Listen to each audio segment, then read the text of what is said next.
بسم اللہ الرحمن الرحیم۔ السلام علیکم ورحمۃ اللہ وبرکاتہ۔ میری نماز جنازہ وہ پڑھائے جس میں 4 خوبیاں ہوں۔ محترم ناظرین، جب حضرت قطب الدین بختیار کاکی کی وفات ہوئی تو کوہرام مچ گیا۔ جنازہ تیار ہوا، ایک بڑے میدان میں جنازہ پڑھنے کے لیے لایا گیا۔ مخلوق بڑی تعداد میں جنازہ پڑھنے کے لیے نکل پڑی تھی۔ انسانوں کا ایک ایسا سمندر تھا جو حد نگاہ تک نظر آتا تھا۔ یوں معلوم ہوتا تھا کہ ایک بکھرے ہوئے دریا کی مانند یہ مجمع ہے۔ جب جنازہ پڑھانے کا وقت آیا، ایک آدمی آگے بڑھا کہتا ہے کہ میں وصی ہوں، مجھے حضرت نے وصیت کی تھی، میں اس مجمع تک وہ وصیت پہنچانا چاہتا ہوں۔ مجمع خاموش ہو گیا۔ وصیت کی یہ تھی، حضرت خواجہ قطب الدین بختیار کاکی رحمۃ اللہ علیہ نے یہ وصیت کی کہ میرا جنازہ وہ شخص پڑھائے جس کے اندر 4 خوبیاں ہوں۔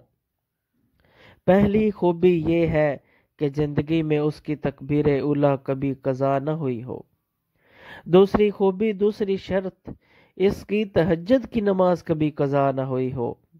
تیسری بات یہ ہے کہ اس نے غیر محرم پر کبھی بھی بری نظر نہ ڈالی ہو۔ چوتھی بات یہ ہے کہ اتنا عبادت گزار ہو حتیٰ کہ اس نے عصر کی سنتیں بھی کبھی نہ چھوڑی ہوں۔ جس شخص میں 4 خوبیاں ہوں وہ میرا جنازہ پڑھائے۔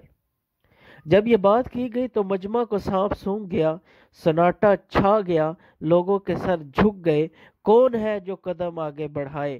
کافی دیر ہو گئی، حتیٰ کہ ایک شخص روتا ہوا آگے بڑھا، حضرت قطب الدین بختیار کاکی رحمۃ اللہ علیہ کے جنازے کے قریب آیا، جنازے سے چادر ہٹائی اور کہا، قطب الدین آپ خود تو فوت ہو گئے، مجھے رسوا کر دیا، میرا راز کھول دیا۔ محترم ناظرین، میرا چینل ضرور سبسکرائب کر لیں۔ اس کے بعد بھرے مجمع کے سامنے، اللہ تعالیٰ کے سامنے جھک کر اور عاجز ہو کر قسم اٹھائی، میرے اندر یہ 4 خوبیاں موجود ہیں۔ لوگوں نے یہ دیکھا، یہ وقت کا بادشاہ شمس الدین التمش تھا۔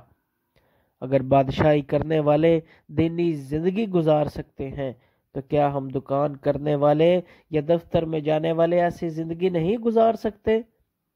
اللہ رب العزت نے ہمیں نیکی کرنے کی توفیق عطا فرمائے، آمین یا رب العالمین۔ امید کرتا ہوں آپ کو ویڈیو پسند آئی ہوگی۔